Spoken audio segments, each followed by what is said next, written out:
You're waiting to feel ready. That's the whole thing right there. You've got the idea, you've got the plan, you even know the first step, and you're just sitting there waiting for some feeling to show up and tell you it's time. So let's talk about why that feeling never comes, and why you keep pretending it's going to.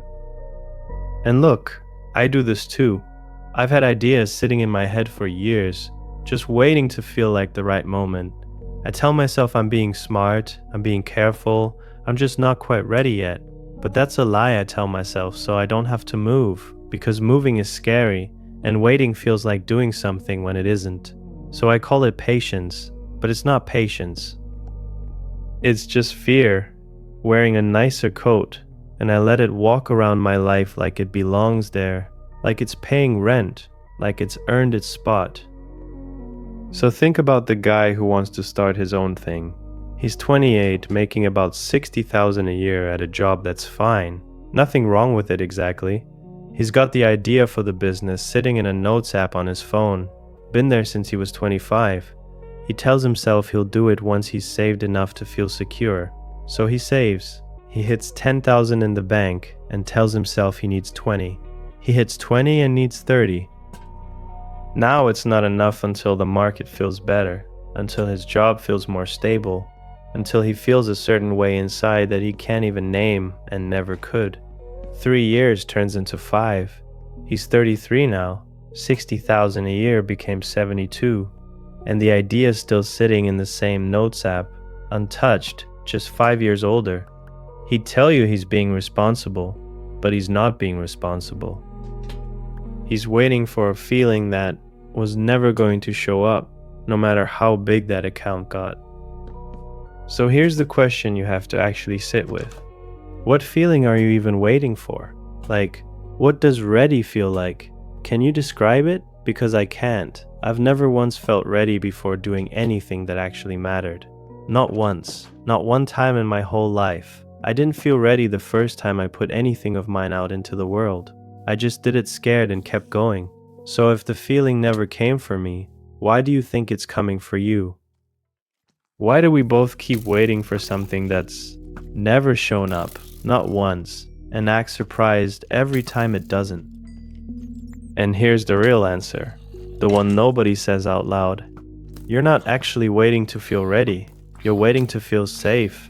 Those are two different things, and we blend them together on purpose because it's easier that way. Ready means you might still fail, but you do it anyway, with the fear still sitting right there next to you the whole time. Safe means nothing bad can happen, which really just means nothing happens at all. And comfortable feels like safe. It feels like protection, like you're being careful, like you're playing it smart. But it's not protecting you from failure.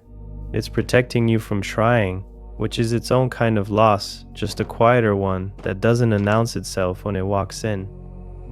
So you don't feel it happening because nothing hurts. That's the whole trick of it. Pain would at least tell you something's wrong, give you a reason to change. But comfort doesn't tell you anything. It just sits there being pleasant while your life stays exactly the same size it was last year, and the year before that, and the year before that one too. The guy with the business idea isn't in pain. He's got a paycheck, a routine, a couch he likes coming home to, a decent life by any normal measure. Nothing about it is screaming at him to change, so it doesn't change. Why would it? The alarm bells only go off when something hurts, and comfortable never hurts. It just quietly takes everything from you while you're busy feeling fine about it. And it works the same way with smaller stuff too. Not just some big business idea. The guy who wants to ask for a raise but tells himself next quarter is a better time. The woman who wants to end a relationship that's been flat for 2 years but tells herself things will feel clearer after the holidays, then after the summer, then after the next thing.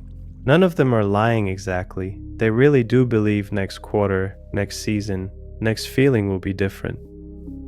But the feeling isn't coming. Because the feeling was never the thing standing in the way. The decision was always available. It's just that comfortable doesn't ask you to make it. And that's exactly why comfortable is so dangerous. It doesn't fight you, it just lets you drift. So you keep waiting for a feeling, some kind of internal green light, because as long as you're waiting, you haven't failed yet. You're just early, you're just not there yet. And that's easier to live with than admitting you're scared to find out what happens if you actually try and it doesn't work. So waiting protects the excuse, and the excuse is worth more to you right now than the progress would be, because the excuse doesn't cost anything today. But it quietly charges you later, in a currency you don't notice until you're the guy, still holding the same idea in the same notes app, older now, still telling yourself he's just not quite ready yet, still waiting for a feeling that was never, not once, going to arrive on its own. So here's what it's actually costing you. Not someday, not in some abstract future you keep pushing back. It's costing you right now, this week, while you're sitting there waiting. It's costing you the version of yourself that started 3 years ago instead of starting today. That person exists somewhere, in some version of your life you didn't pick. He's 3 years further along, probably still scared the whole way, but 3 years further along scared. And you're not behind him because he was smarter, or luckier, or had some feeling you never got. You're behind him because he moved without it, and you're still waiting for it to show up, like it owes you rent for all the time you've given it. So think about the woman who wants to leave the job that's flat, the one that pays fine, $45,000 a year, benefits, a manager who's not cruel, just nothing. She tells herself she'll start looking once she feels a little more secure, once she's got 6 months saved instead of 3. She hits 6 months, tells herself 8 would feel safer. 2 years pass, her pay's gone up to $51,000. Small raises, cost of living, nothing that changes her life. She's still doing the same job, still telling people it's temporary, still waiting to feel the pull strong enough that she can't ignore it anymore. But the pull was never going to get stronger by waiting. It doesn't work that way. The discomfort that would have pushed her out got softened every time she got a small raise, every time the job got a little more tolerable, every time comfortable found a new way to make itself feel earned. So 2 years of her life went into a job she calls temporary. And temporary is starting to look a lot like permanent.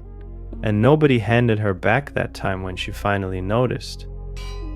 And every month you wait is a month that guy in the Notes app doesn't get back either. He's not saving time by waiting. He's spending it on a feeling that was never coming, and there's no refund on that later in life. Nobody hands you back the years you spent feeling responsible instead of doing the thing. And that's the part that should actually scare you, not the failing, the spending. You're not failing by waiting.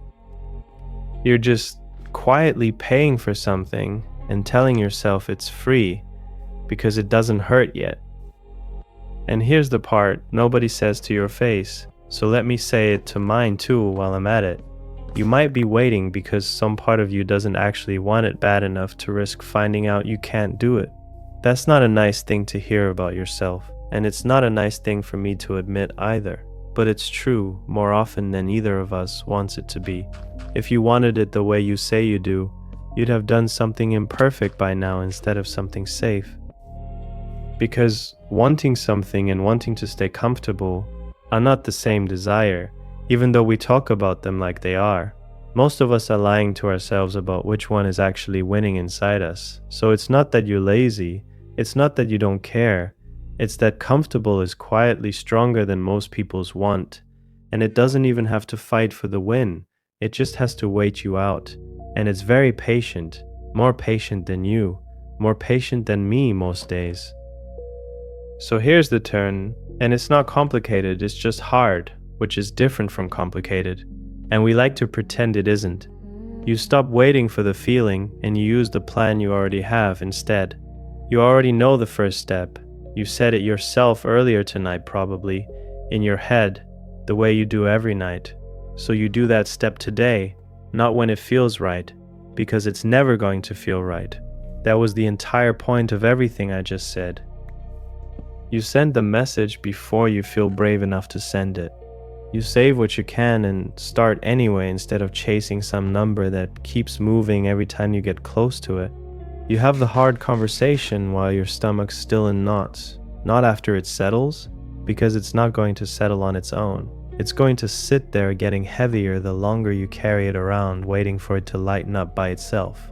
So the decision comes first. The feeling, if it ever shows up, comes after, as something you earn by moving, not as a permission slip somebody hands you before you're allowed to start. So pick the smallest real step in that plan you've had sitting around for years, and do it before you let yourself think too hard about it. Not the big leap. Nobody's asking for the big leap tonight. Just the first honest inch, the phone call, the sentence, the $10, the message you've been drafting in your head since you were 25. And don't wait to feel ready for that either. You won't. So do it scared. Same as the rest of us have to. Every single time. No exceptions made for you or for me. Comfortable's not evil. It's just quiet, and it never once tells you what it's taking while it's taking it. You feel ready when you're already moving. Not 1 second before that, and some part of you has known that the whole time. You've just been hoping, real quiet, that nobody would ever actually say it out loud to you.